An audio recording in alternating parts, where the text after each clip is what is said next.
Today, on how it's made. Pistons.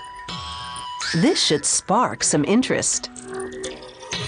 Paint rollers.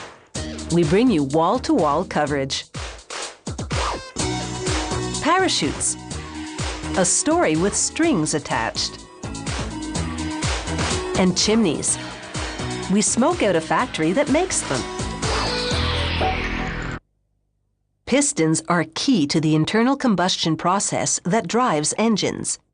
A piston is a plug that slides up and down inside each engine cylinder, compressing gas and air ignited by a spark plug. The resulting energy turns the crankshaft and drives the engine.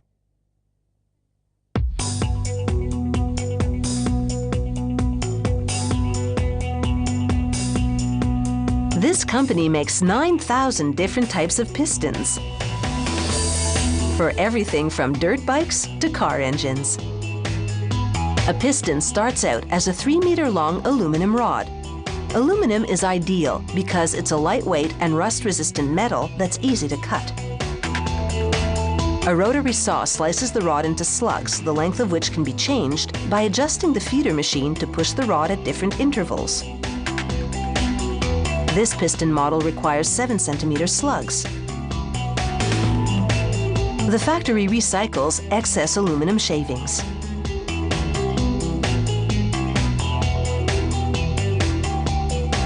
The punch, press, and die are preheated to 426 degrees Celsius, the temperature required to forge the slugs. The slugs are brought to the same temperature in an oven. The punch applies 2,000 tons of pressure to form it into the initial shape of the piston. He dunks about 1 in 10 forgings in water to check for defects.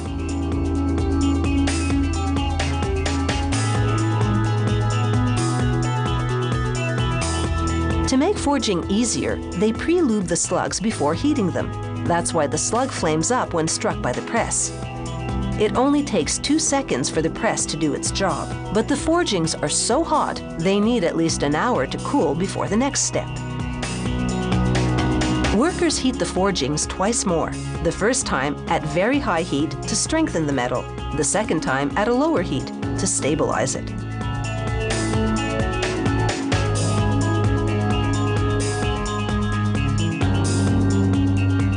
Now, they insert each slug in a lathe to give the forging the correct shape for machines that handle it later.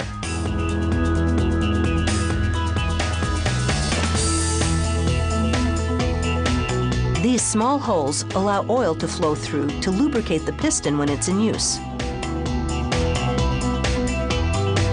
Another lathe reduces the diameter by 3 millimeters. The same machine then cuts 3 grooves, 2 for compression rings and another for an oil control ring. These rings help the piston glide and enable it to provide an airtight seal. This hole is for the wrist pin that will attach the piston to a connecting rod. A milling machine then shaves off up to 2 centimeters of metal from 2 sides of the piston to reduce the overall weight. The white liquid is lubricant to cool the area during cutting.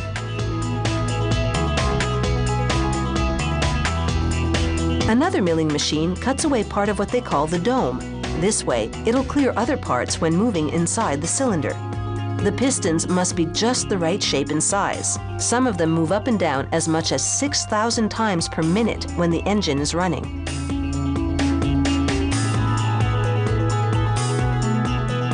Next, a lathe shaves a hair width more of the metal from the outside.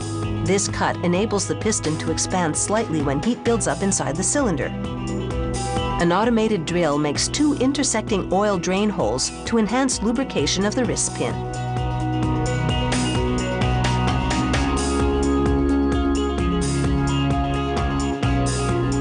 Another machine now engraves model and production data.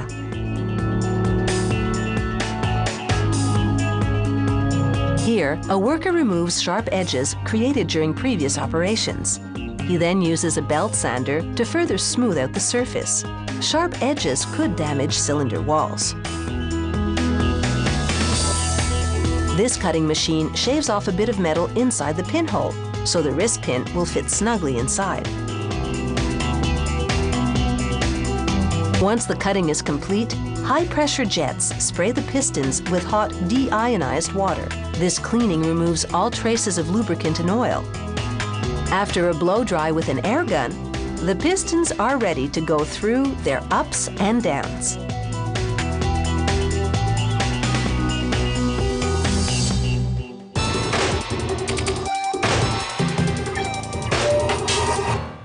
Norman Brakey, a Canadian, invented the paint roller in 1940. It revolutionized painting, but Brakey never got rich because he lacked the financial means to defend his patent.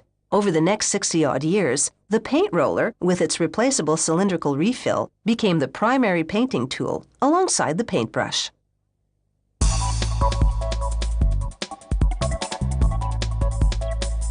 The refill is a tube covered in fabric made from either polyester fiber or lint-free acrylic and nylon fiber. Regardless of fabric, all refills are made the same way. The fabric is processed into a 7.3 centimeter wide strip. It goes into a machine called an automatic tube winder. It first applies epoxy glue to the surface of PVC plastic tubes. As a tension bar pulls the fabric strip taut, the machine winds the fabric around a tube. An air jet pushes aside the wound fabric to avoid bumps as more is applied. Once the tube is covered with fabric, the machine simultaneously wraps the end and the start of the next tube in masking tape. Once the glue has dried for 8 hours, the tubes enter a machine that cuts them into several refills.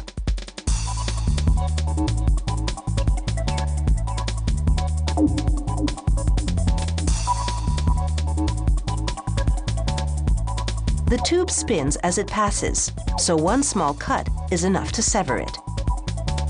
One tube produces 9 19-centimeter long refills, or 7 24-centimeter long refills, the two standard sizes on the market.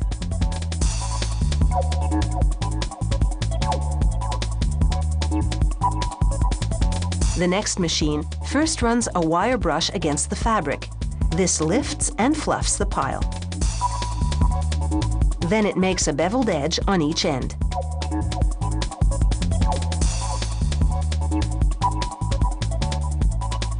To fluff the fabric further, a high-speed spin at 3,500 RPM. During all these operations, a vacuum sucks away loose fibers.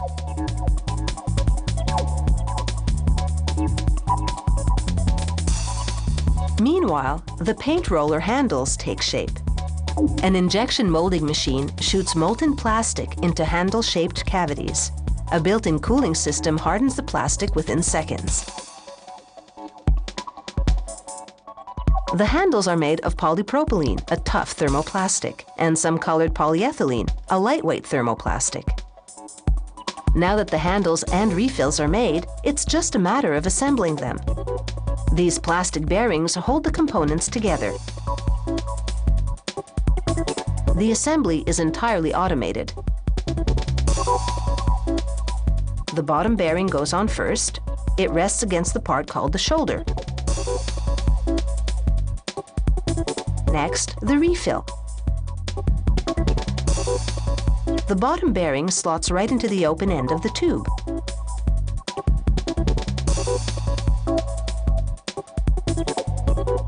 Now the top bearing goes on.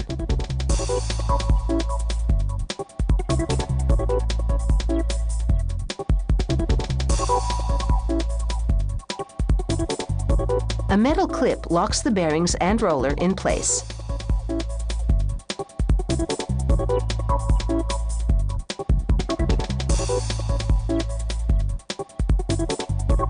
And voila, a 7.6 centimeter roller for painting windows and trims.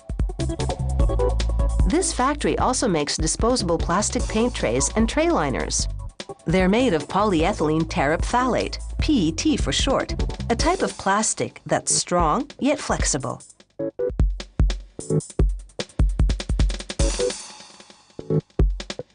This thermoform machine heats a PET sheet, then vacuums it into a tray-shaped mold. Fans cool and harden the plastic. This heat, mold, and cool cycle takes just 30 to 50 seconds, depending on the tray thickness. The molded sheets go into a cutter. It excises the trays in one slice. The factory grinds up the leftover plastic and sends it back to the supplier for recycling. This factory also makes roller refills for applying solvents. Instead of PVC, the tube inside is made of a tougher material, either chemically strengthened cardboard or polypropylene.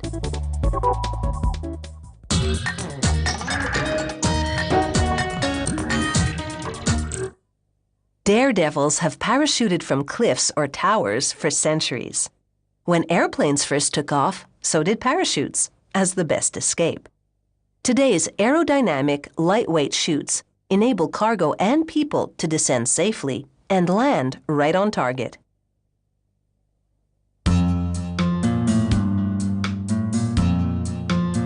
This company makes military parachutes. Each one has a 9-meter wingspan and carries up to 200 kilograms.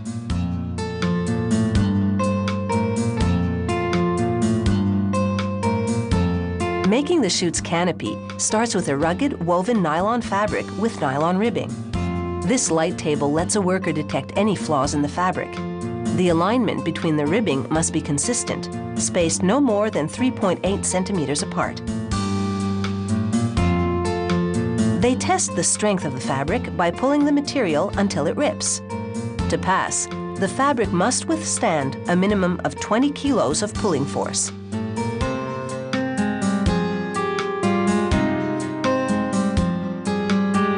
A laser cuts out the parachute parts, 30 to 100 of them, depending on the model. A vacuum system stabilizes the fabric by sucking it to the table during cutting. The fabric is usually silver-colored to blend in against the daytime sky.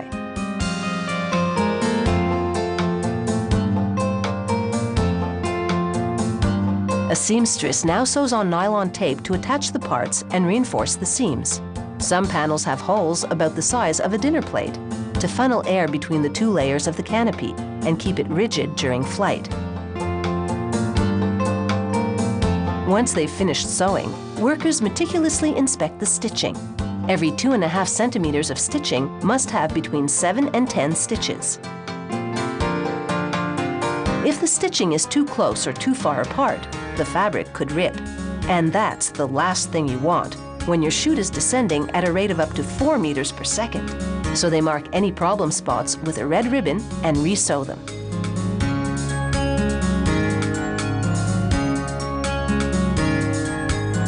Here, a worker sews nylon tape to reinforce an area called a flare, which is a triangular patch of nylon reinforced with silicone coating.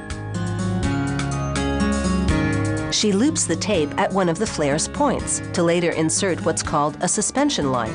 The 60 lines link the 60 flares on the canopy to the jumper's harness. To reinforce each flare, she sews 42 zigzag stitches in a 2.5 centimeter area. The nylon suspension line arrives on spools, so workers use this machine to stretch it straight.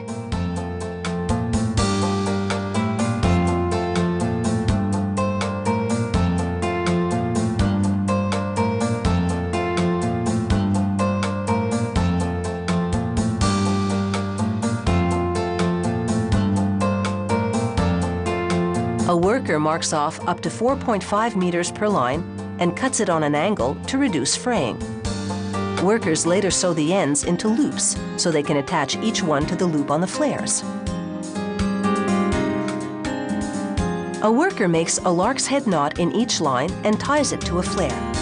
This type of knot is easy to undo if a line needs replacing. Connecting the 60 lines to the canopy's 60 flares takes about 2 hours. Only after all these knots are secure can they pack the chute into the backpack and ship it to the customer. The nylon backpack has 2 identical parachutes, the main chute and a reserve.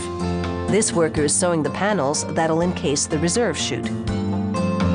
Extra stitching reinforces the strap connecting this steel buckle, which fastens an extra pack for up to 45 kilos. It's critical to strictly follow the company's instructions when packing the chute. You roll the ends, then fold the rest into layers. Before each jump, you have to untangle the lines and check for any tears from the previous jump. Then, you insert the lines and canopy into the pack. You pull on this red nylon handle to deploy the main chute. The yellow handle is for the reserve chute. There are straps over the shoulders, chest, belly, and legs, and 3 buckles attach the harness to the jumper.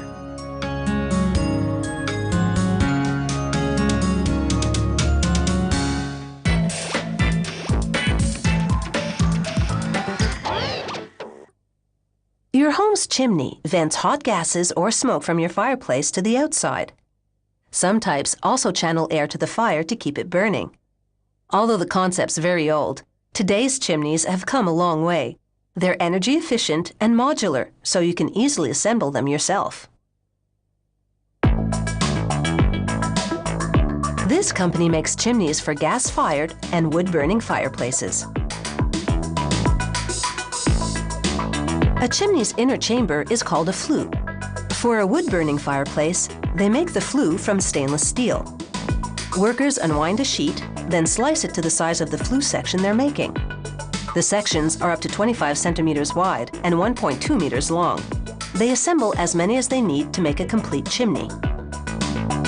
Here, a worker folds the edges in opposite directions, which will enable them to interlock. Rollers then curl the sheet into a cylinder. The metal's only about as thick as 4 pieces of paper stacked together. This keeps the chimney lightweight.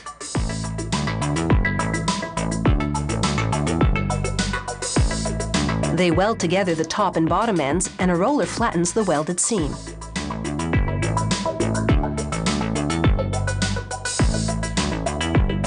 They insert the bottom of the flue between 2 rollers. They form a ridge to which a coupler will later attach. They crimp the metal at the top so it can also hold a coupler.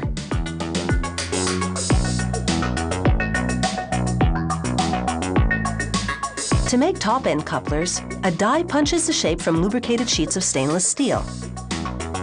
A robotic arm then suctions out the coupler and places it onto another machine that cuts threads into the sides of it. These threads enable the chimney sections to twist and lock together.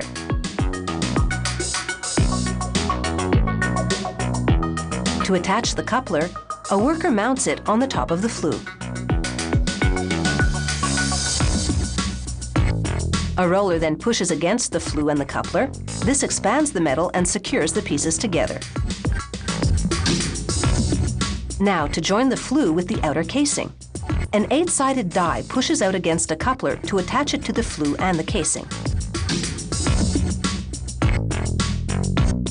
They insulate the chimney with shredded ceramic fiber that can withstand a temperature of up to 1,148 degrees Celsius. Workers feed the fiber into a machine that packs it into the cavity between the flue and the casing.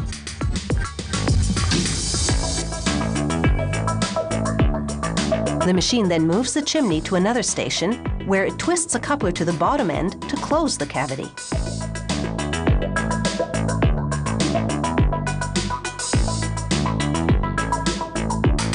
After a quick brushing to remove any fiber dust, a mechanical arm lifts the chimney and moves it to be boxed and shipped.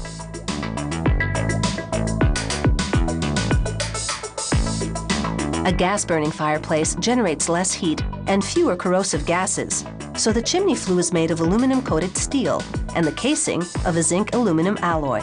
More affordable materials, yet still well above safety standards. The airspace between the flue and casing provides the required insulation.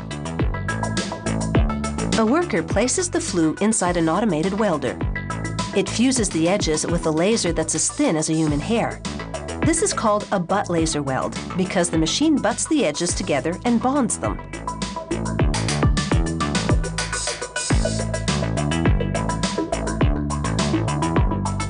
Next, an 8-sided die indents the section with 3 ridges.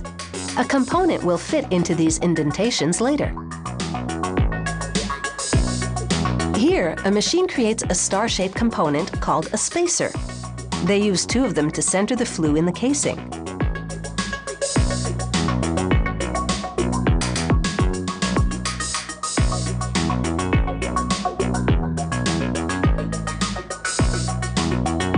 A worker installs one at each end of the flue.